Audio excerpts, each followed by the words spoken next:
watching another old school kickboxing fight. I know, we keep doing it, and I honestly love it.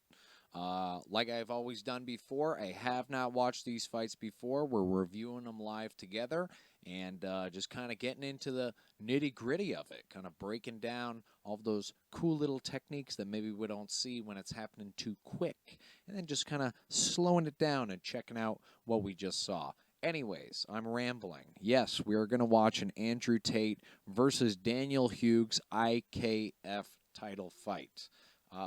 This is the earliest Andrew Tate video that I could ever find, so I figured it'd be kind of fun to watch maybe some of his older stuff. And this has very few views, and funny enough, it was actually on Andrew Tate's first YouTube channel, which has like no following whatsoever, but a couple videos with quite a few views. Anyways, this is beside the point. Let's get into the fight. It's short, it's quick, it's to the point, and I bet it's going to be kind of fun.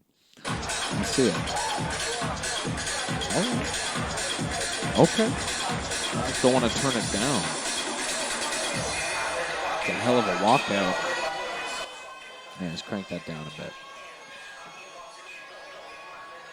It's pretty hype. Kind of makes you want to fist bump. Yeah, check out. We got a brand new studio, which is just my usual office. Just actually converted it so I could film stuff in. You don't even want to know how messy this room is. But I think I made it look okay. I think it looks cohesive. It looks like a spot to film. Yeah, see what Daniel Hughes got going. He's following, too, so he must be the champ. That's champ energy. All right? Got the silk on. Matching team. I'm into it. Wonder how much they paid for these tables. Near the front row. I don't know if you ever go to regional fights, but they make you pay out the ass to get those tables. I'm going to guess $50 a seat. And then for general admission, $25.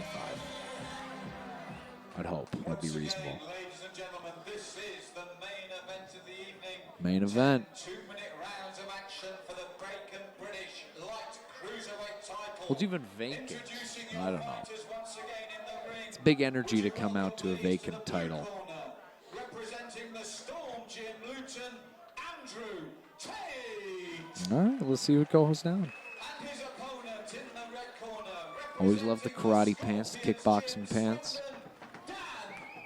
You know, if we're going to review old school kickboxing fights, we might as well watch the most famous kickboxer in the world. Even though he's famous for not kickboxing. I've seen a few of his other clips, though. I honestly love his style. Like, I love Tate's style. I love the way he moves. I think it's exciting. I think it's fun. It's not like a finishing style, but at least it's like, you know, it's interesting to watch. And it's not super straightforward and slow. It's busy. He's got no chin on him, though. Grumpy looking face. See how it goes down. I haven't watched it yet, so I'm excited to see. Never really watched any of his fights from start to finish, just the highlights. Oh, no glove touch. A little bit of pressure off the bat. I like that Tate immediately went into using his jab, though. Some lead round kicks. Not a good sign getting knocked off your feet on the first one.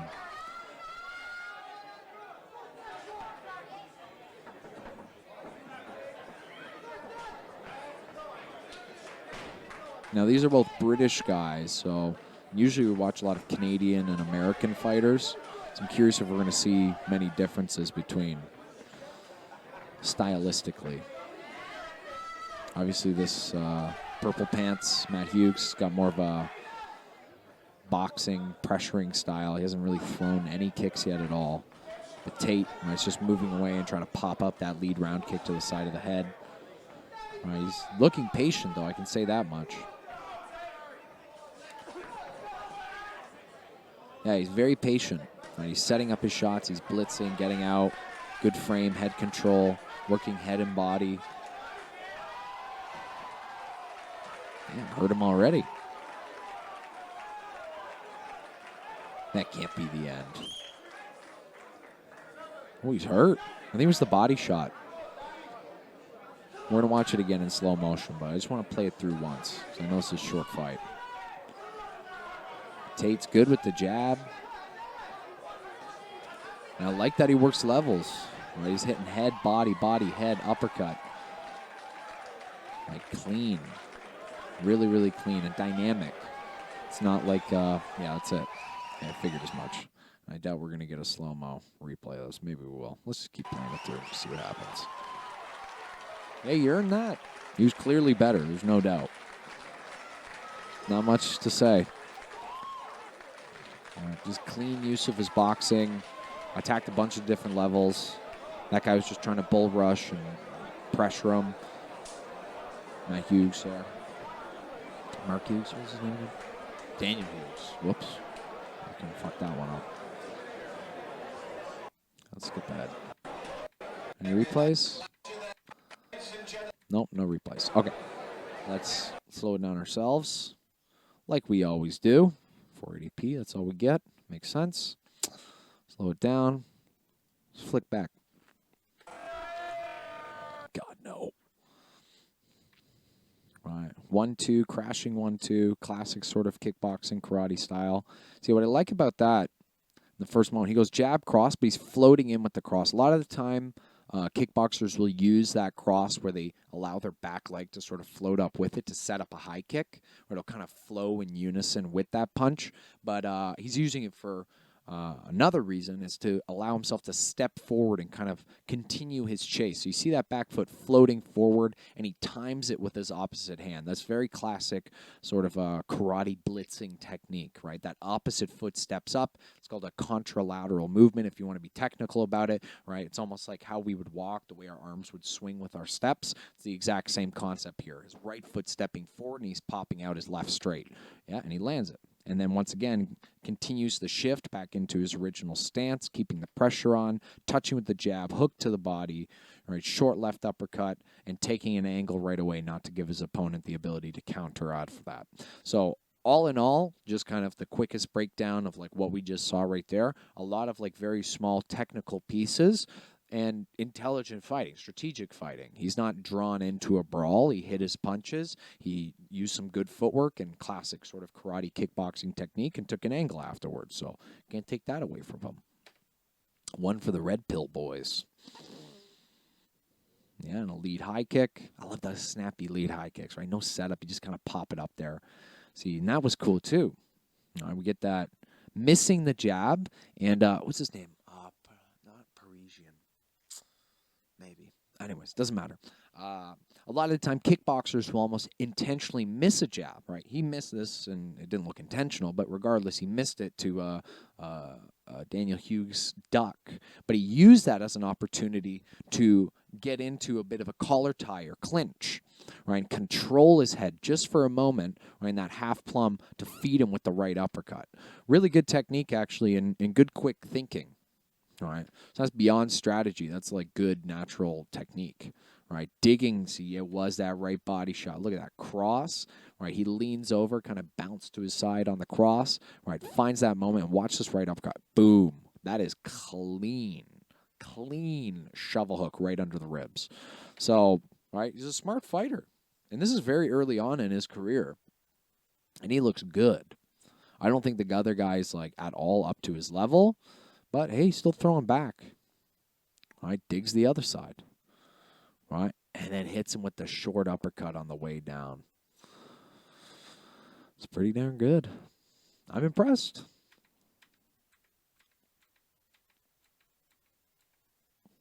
All right, switch in. So this guy, right, he pressures immediately. He obviously doesn't want to have his back on the ropes, right? And he kind of just did that technique I just described earlier, right? He throws that right hand, and he's trying to float up that right high kick behind it. Obviously didn't work because the range wasn't right, the angles were wrong. But yeah. Anyways, beautiful jab. Just want to see that finish. I was like really impressed with that finish. Lead round kick to the body. All right, a little bit of footwork. Setting him up. Touch jab, right hook to the body, short left hook, uppercut. All right, boom. High kick, which he snuck in. That entire combination just flows so nicely, and there's a lot of just real-time reads, right? Hook, uppercut. Right, he sees his head down low, just leans back off of that hook to throw that high kick up the middle and just snaps it right into his face. Foot touches down, launches into a 1-2. Short frame. Again, that left hook to the body, right uppercut. Boom. It's actually a really common technique to mix uppercuts and hooks to the body. I know it seems pretty intuitive, but it's a great, simple way to set it up. Instead of just thinking, oh, I'm in this brawling moment, I got to throw back any punches that could possibly come to my mind, you throw uppercuts and shovel hooks together because they're almost indistinguishable when they're being thrown at your opponent, and they sort of either raise your opponent up or crunch them down one way or the other. But regardless, you're going to be working into one of those techniques. Either the body shot's going to work you into the uppercut, or the uppercut's going to open you up for the body shot. Anyways, hey, man, we're there. And he fucking hit him one more time. Hey, the ref don't step in. You can keep throwing. Everything's legal till it's not. I don't know. I'm an idiot. That was pretty fun to watch. You know what? I'm pretty impressed. Okay, so that was, I don't know, probably going to label this video like Andrew Tate's first fight. I don't know if it's definitely not his first fight, but it's pretty early on in his career. If you guys have any comments or thoughts on Tate's technique here, I'd be curious to hear it. Maybe you saw something I didn't. Maybe you disagree with me. Maybe you agree with me. I don't know. I don't know at all, but I think I got a pretty good eye for what I'm seeing here. Impressed. Maybe start giving ratings to these matches. I'm going to give Tate's performance here. Now, maybe it'd be a bit pretentious, eh? Maybe I'll do it once. I'm going to give his performance. It's pretty hard to deny. I don't even know if he got hit. It's got to be like a 9 out of 10 performance. First round finish. He didn't knock him out cold, but it was a clean TKO, and he never really got hit. Maybe let's say 8.5 out of 10, because it wasn't flawless. But it was pretty close to it. Okay, anyways, like the video, subscribe to the channel if you like this type of content. If you like watching old school kickboxing fights, if you want MMA technique, we do it all on the channel, Right Out MMA. Subscribe, and yeah, anyways, follow me on Instagram, all that stuff.